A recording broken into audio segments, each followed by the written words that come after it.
And welcome back, everyone. Welcome back to another season of ESL Masters Summer. We are here in the group stage, and I apologize for not having cameras on right now, but things have escalated very quickly. We thought we had more time. We misunderstood a couple of things, and we are here with some beautiful StarCraft. We're already here in Group A of the open bracket, and I'm not alone. I'm joined by the one, the only, the AsherBro. Oh. Hello. When you said we're back, I got confused. Oh. Thought there might be something you know that I don't know. It's all good. It's all good. Also, I'll let you know as well, Asher, that you're all warrably. You're all. I know. But here we go. We're kicking things off with our first match here in the open bracket. Spawning in the top left-hand corner of Gresvan, we have the South Korean Zerg player. He is red. He is Dong Rae Gu.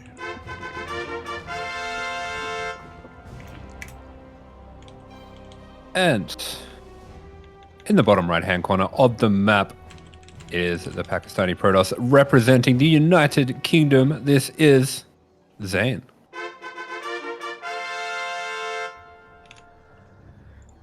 Oh boy. So I was under the impression that we started an hour later. So it's on us. It's on us. We should have asked ahead of time what exactly was meant by 11:30 CET. Shaking my head, but we are here nonetheless in the open bracket, and it's been a long time coming. You know, we've had the regionals already of ESL Masters Summer, of Asia, of EU, of North America. We've had GSL as well. We've had so many amazing players qualify for this tournament, but we are here in the portion of the bracket where all these players have paid their own way to Sweden, to DreamHack Jönköping, and they're looking to fight their way up through the open bracket into the main event, into the playoffs even. Yeah, that's right. So these formats always change a little bit year to year, but the open bracket's always a very exciting opportunity for some players who in some cases aren't even the highest ranked, or in some other cases might not really be able to qualify through the regionals, especially with the regionals being so competitive in the smaller regions at this point. It's a really good opportunity for them to give a go at just breaking through this open bracket, fighting against some of the best. I mean, we have some very, very strong players in this bracket. I noticed we had players like Showtime, Hero Marine. Hero is in the open bracket. So there's an impressive open bracket. I mean, if you think about it, I believe it's any Korean who wasn't in the top 6 of GSL would have to go through the open bracket to get in. So we have Ragnarok as well. Yeah. So this is a serious bracket that we've got ahead of us. It's insane. Creator, Hero, Dong Rae Gu, Creator, like, it's just gonna be crazy who makes it through, who doesn't as well. And we're talking about the Koreans, but there are also some really strong Europeans here as well. But before we get there, we still have our first matchup, of course, and yeah, this is going to be an interesting one here, as we don't really get to see enough of Zain. You know, he had kind of his time in the sun, especially in the Oceanic scene a couple of years ago. But since then, we haven't seen too much of him. So it's really cool to see that he's actually made his own way over to DreamHack. It's really cool to see. Yeah, definitely. And to that point as well, I think the last time I saw him was in the DreamHack open bracket last year, playing against a laser, I believe it was, and he showcased some very interesting builds. Yeah, he really did. I think was that Zain or was it T-Ball? I always confuse the two, I'll be honest. Am I getting them mixed up? I've gotten them mixed up in the past. I think it was T-Ball. I think that's what we're talking about. But I think it was T-Ball, wasn't it? Yeah. I want to say we also casted one of them at IM Katowice, if I'm not mistaken. I believe that was T-Ball. Yeah, he was the Oceanic representative. There you go. Yeah, I'm thinking of. Yeah, that was T-Ball. But nonetheless, you know, I'm sure they do practice quite a bit together, and I'm really curious to see how he does compare to Dong Rae Gu. For those wondering, we are in Group A. There are 4 groups in the open bracket, and we have settled ourselves here into Group A. I was kind of having a hard time picking between Group A and Group D, but first come, first serve. I was waiting for Drogo and Creator to show up, and they weren't, and I was panicking a little bit because it was like, oh, everyone's starting. Like, did they start without us? I don't know. So we're here, Bobby. We're here. We got a game. And I've been playing PvZ all day, so I feel well equipped to have a look at this. You know what Zain's gonna do. I don't. I really don't. This is interesting so far because I don't believe he's dropped a Forge yet. So he's gone for the very standard hero style opening with the Oracles, with the Blinkstalkers as well. But we haven't seen a Forge just yet, which makes me lean towards more of an all-in sort of situation.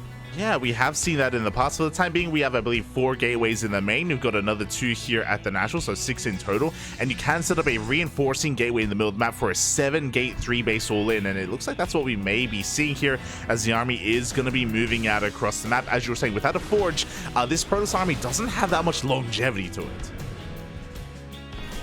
Yeah, usually going to be seeing that +1 going down about the same time as Blink. So the fact that he hasn't done that leans pretty heavily towards a 3-base all-in.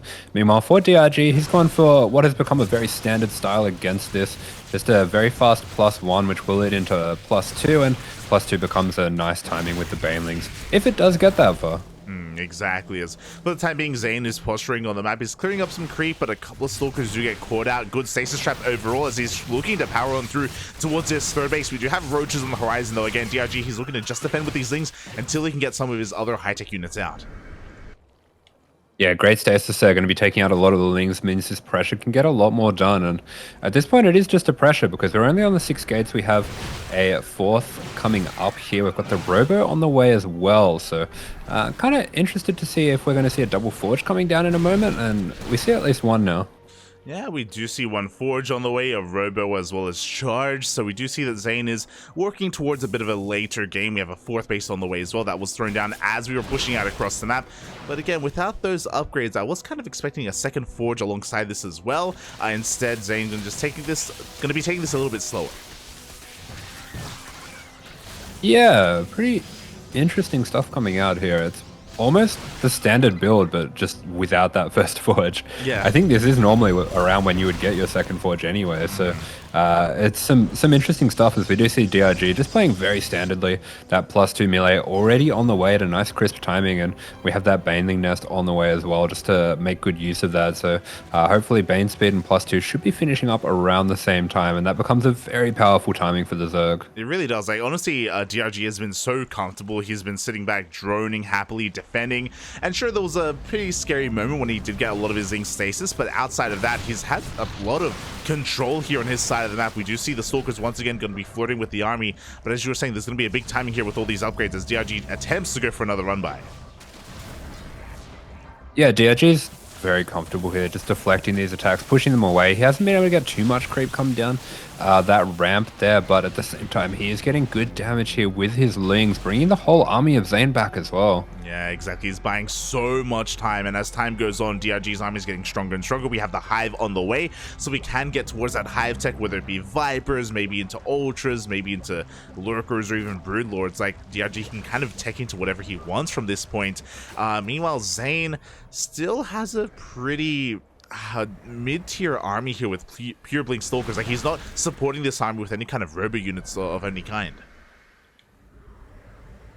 Yeah, just going to be looking to play the momentum game here, as he does have that 5th coming up as well. So this is kind of your typical hero style, but it feels a little bit weird playing this from so far behind in upgrades. Usually you are going to be relying a lot on your gateway units being pretty heavily upgraded, especially those Zealots. Yeah, it's one of those things where you want to trade as efficiently as possible over time and snowball from there. We do have a bit of a Zealot Ramba here in the main base. Drones are going to be going down at the same time. The Stalker army is slowly trying to push through into that 3rd base. We do have a couple of stasis traps set up behind this. Yeah, so decent trading coming out here from Zain, making very good use of these Stalkers. Stasis Trap's going to be decent, but not enormous, not game-changing by any means, but ooh, DRG actually not taking the most amazing fight here, but as those shields start to drop, Zain needs to disengage. Yeah, exactly. A lot of the Lings that usually buffer here for this army is a cross-snap. Instead, 17 probes go down, basically the entire mineral line at that 4th base. Meanwhile, it looks like DRG has calculated correctly with his reinforcements. He has enough to hold. Yeah, DRG holding by the skin of his teeth here, and thus being able to get all that damage across the map. This is just really well calculated, like you're saying. Yeah, exactly. And we see these Stalkers, they almost did break through. We're killing a lot of Roaches here. Like, these Stalkers are trading very well, but the 4th base went down alongside the entire mineral line. 27 probes. It looks like maybe even a couple of workers there add to that 5th base as well, and these links have not been cleaned up. They can get even more damage. You forgot roaches are free. It's fine. Oh, you really have been playing a lot of Protoss, haven't you? As in the end, 32 workers have gone down. My god. From here, Zain, he still has a pretty hefty worker count, actually. He's still got 69 probes. Nice.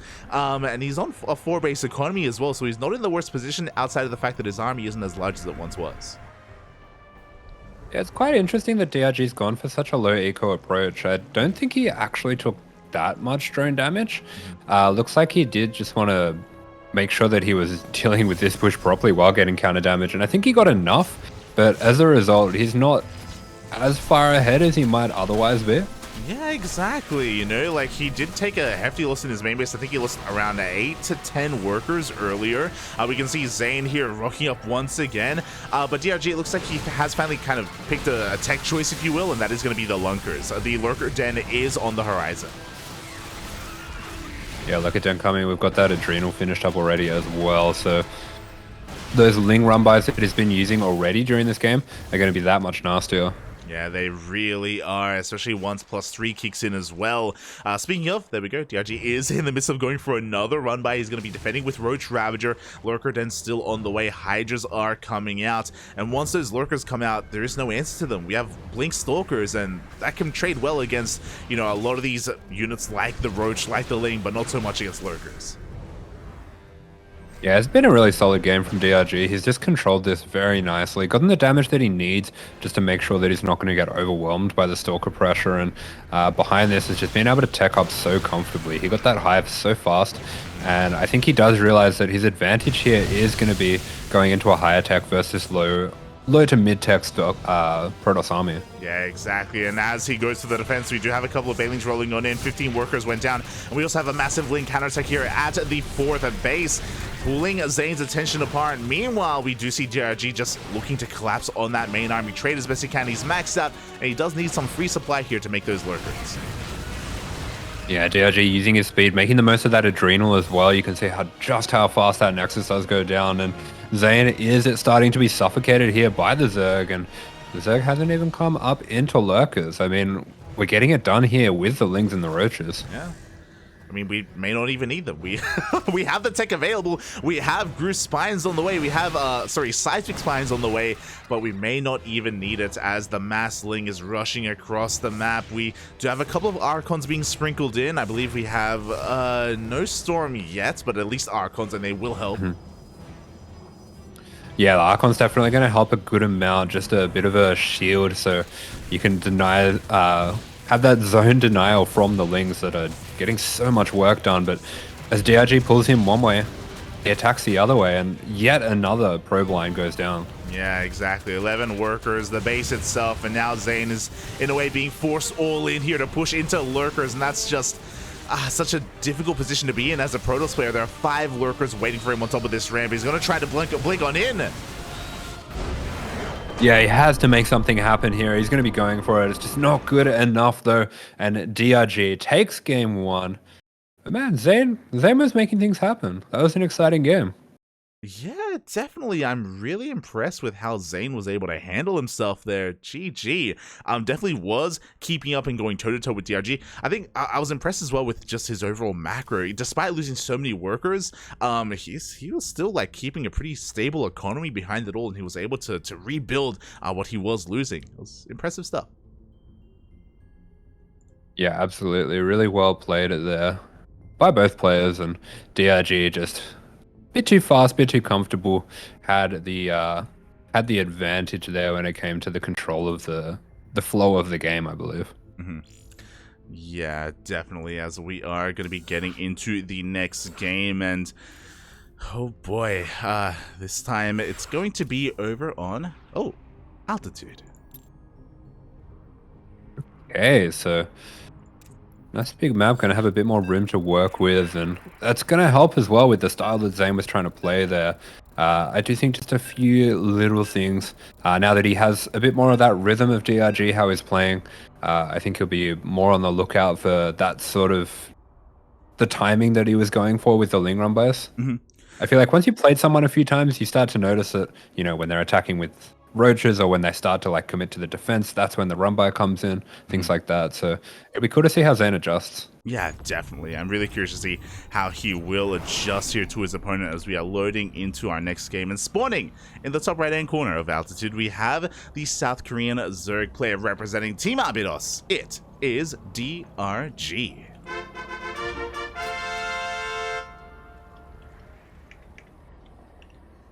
And in the bottom left-hand corner, hailing from the United Kingdom, this is the Blue Protoss, Zain. Bringing the pain. Oh, let's go, Poppy. Let's go. And yeah, this is going to be an interesting one here, as you were saying. Like, it did feel like Zain was keeping up for the most part. I do think that he will be a lot more on the lookout for these Ling run-bys, because really that's what was winning DRG the game, let's be honest. Okay, this was a 14 hatch. What is DRG up to here? Yeah, these 14 hatch openers on maps like Altitude is something that a lot of the Korean Zergs have been doing. I've seen Dark do this, I've seen Ragnarok do this as well. It's kind of like a variation of a 15 hatch, except you don't go for the cancel, obviously. So you still get your base on time, it's just kind of like a different way of going about it, if that makes sense. Yeah, I guess as long as you're not floating the 3 lava, I guess it doesn't matter too much. But yeah, kind of interesting stuff coming out here. And as we do see that probe, making the trek all the way over with the distance of altitude and the snow as well. Kind of feels like it's just hiking up Mount Everest. Yeah, he made it. He didn't die on the way. Didn't die on the way, but he may die here. He has to be careful. He has to work his way back down. And yeah, it's an interesting kind of variation of just going for an earlier hatch first to make sure you don't get a disruptor or anything like that, which can be quite devastating on a map like Altitude. Outside of that, though, again, my eyes are on Zain. I'm curious to see how he adapts to his opponent, if he is able to adapt in time as well mid-series. I know that can be a difficult thing to do. Shackleton. That's what I'm calling him. Probe is called Shackleton. Shackleton. Oh. Was he the first to climb Mount Everest? I have no idea. No, he was an Antarctic explorer. I got confused. Oh, okay. Yeah. He climbed the Arctic and planted his feet on the moon. Yes. Yeah. I knew it was fake. As we do have Stargate coming out from Zain here. Going to be pretty standard stuff again from DRG. Yeah, Stargate opener from Zain, as you're saying. Now, I could be asking the wrong person, but was it T-Bull who was very fond of DTs, or was it Zain? It was T-Bull, right? Yeah. Yeah? Okay. Fair enough. So I feel like Zain plays a bit more standard. T-Bull was playing really wild. Yes. And I was about to go into, in the first game, I was about to go into a whole thing about how T-Bull plays these really crazy builds, and then I'm like, wait, this isn't T-Bull. Yeah, I've made that mistake before. But yeah, as you're saying, so Zain is a lot more standard in his overall approach here to this matchup overall. I'll be honest, I haven't been able to cast too much of Zain in recent months, so I'm really curious to see what else he has up his sleeve, because there's been a lot of variety in ZvP, I feel, these past, ever since Katowice. We've had these 7-gate all-ins, we've had these Glaive Adept kind of variations, we've had these double rubber Colossus builds as well. Like, there's been a lot going on from the Protoss side of things. Yeah, for sure. I mean, we have, as well as seeing quite a few different types of builds. On the smaller maps as well, we have been seeing a lot of different Glaives variations. Max Pax and Hero have been playing around with both 6-gate Glaives and 3-gate Glaives into fast Robo Bay, things like that. So we have seen a good amount of variation, but I feel like on the bigger maps, it's pretty hard to get away from this Oracle into Blink Stalker type of play. It's so safe and solid. It's become a very good all-around way for Protosses to play, and it's so safe. Like, you get this fast third so safely that there's not really anything the Zerg can do necessarily to just straight up punish it. Yeah, exactly. It's just it can be so safe. It can be punished in some ways as well, but it can be really difficult to pull that off. So that's why it's kind of become the meta, the standard economic way to play out this matchup. And we'll see if Zain is able to mix it, or even wants to mix things up, as he does go for another Twilight Council a variation here. He goes for a blink after the initial couple of oracles, but once again he avoids that forge. Yeah, interesting to see him skipping that forge once again. So looks like at least so far we're getting pretty much the exact same game between these two players. I do think that Bane Nest is a little bit earlier here for DRG. Yeah, there's no reason to get a Bailey Nest this early on, so it's going to be a little bit suspect here from from DRG, and we'll see if he makes use of it here. We already have another wave of Lings on the way, and we'll keep our eye on that as, oh, Zain!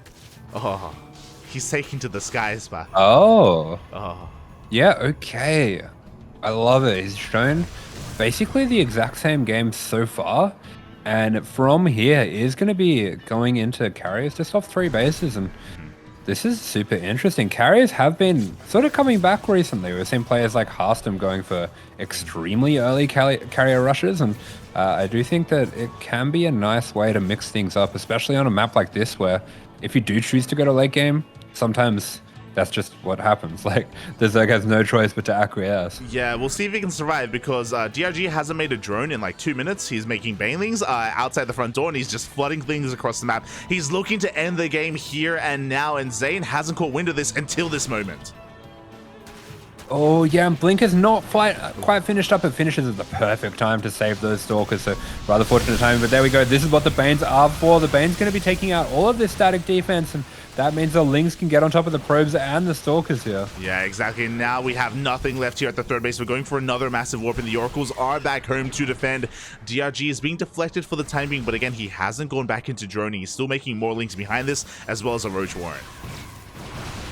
Yeah, it's quite funny. DRG did such a good job with his Queens deflecting the Oracles that they're almost full on energy. So they lasted for a longer time there, but the Lings now getting right on top of these Stalkers. They do have +1 as well, so they are going to be making short work of those. And there we go. All the Stalkers going down. This might just be the end of this third base. Yeah, like, despite being active with those Oracles, Zain was not able to confirm the timing of that Bailey Nest. He had no idea how aggressive DRG was going to be. And he didn't see any of those Lings until they were already across the map in the face of Zain, and suddenly he was caught with his pants down, and this base is going to be going down. GG gets called, and DRG takes the series 2-0. GG. Perfect timing coming out from DRG. He sensed weakness, and I don't think he even knew about the carriers, but it just so happened that he hit right when that was kicking off. Yeah, exactly. He had no idea what the hell his opponent was doing, but he didn't care what his opponent was doing. Oh my god. GG, well played, as DRG will be advancing on here in the bracket. And yeah, that was not the easiest score either. Like, game 2 was a lot more one-sided, but I was very impressed with how Zain was able to play out game 1. Yeah, definitely. And I think that one only ended up being so one-sided just because the timing worked out really nicely for DRG as well.